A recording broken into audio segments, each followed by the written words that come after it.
Точно казвам, че 83-та почна с седморката, серийката.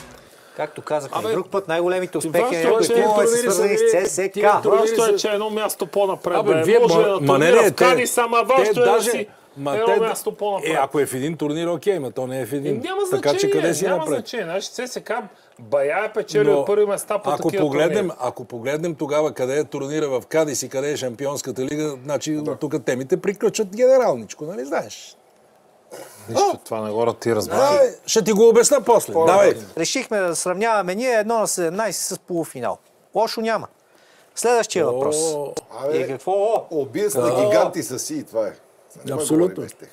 На гиганти не знам, със сигурност когато започнете вие да го сравнявате... Със сигурност тогава европейската сериозна футболна преса е нарекла отбора убиец на шампиони, защото когато си го правят три пъти...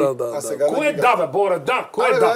Разваляме това, кое да? Разваляш го ти! Три пъти си отстранявал актуален европейски шампион. Три пъти, Боре, три пъти.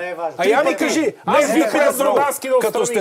като сте такива шампиони... Штутгарт, Штутгарт, бе, това ви е най-големият коя успех. остана единствената шампиона на Германия? Вие да сте били шампион на Германия. Какви шампиони имало там?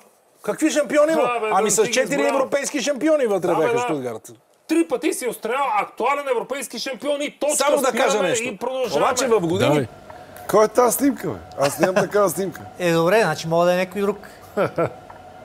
Нямам никакъв спомен изобщо, ако отбора той не помна наистина, бе. Много хубаво. Сериозно ли това? Как че на този въпрос ще изгорим? Как ще изгориме тук, бе? Абе, беги, станахме за смех на кокошките. Я да кажете вие, това некой ми е подарил тази фанелка.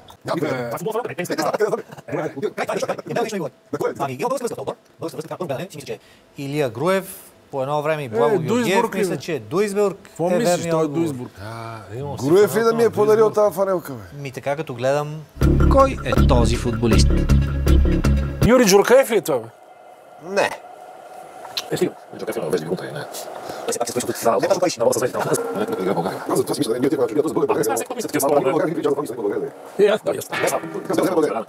Верният отговор е Здравко Димитров. Това беше първото, което ми дойде на акъла. Кай, честно, че е Здравко Димитров. Това беше първото, което ми дойде на акъла. бегал тук. И просто викам, бе, не мога да бъде българин и това. Първото, което ми дойде на акъла, ето, ако щете ми вярвайте. Стига. Стига.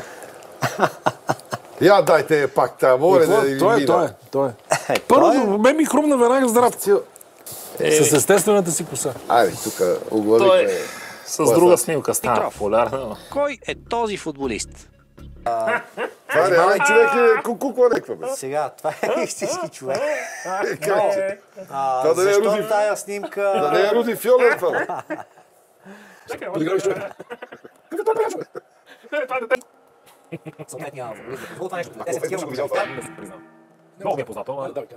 Футболист е сравнително известния в Пловдивско Лионел Меси.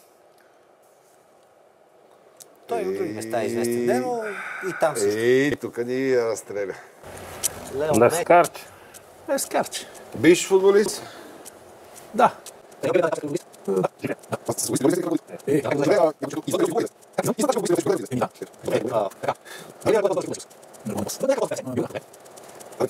Бог Михайлов. Не.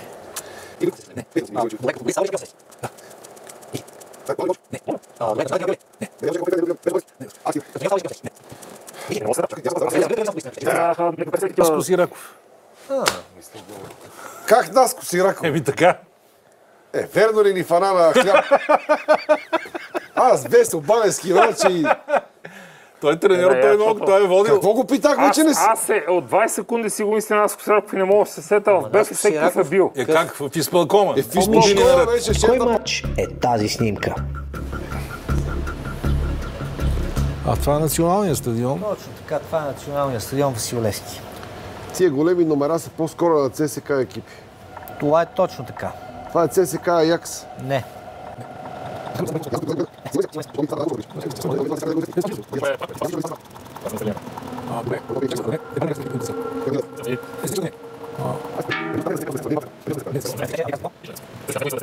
Кой е?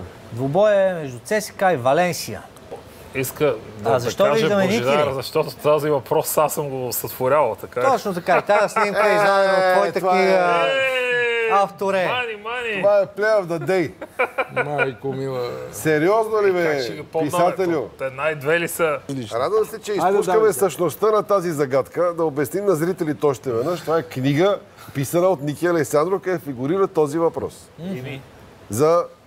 Значи толкова много, значи ЦСКА това да пишеш 10 книги, то не може да ги запомниш. Значи на ЦСКА не само международните мачи успехи с Рамат Ган, нали? Да, бе, добре, айде, Рамат Ган. Добре, да. Знаеме ги, ЦСКА се скъсал в Шампионска лига. Книгите са само там е играл.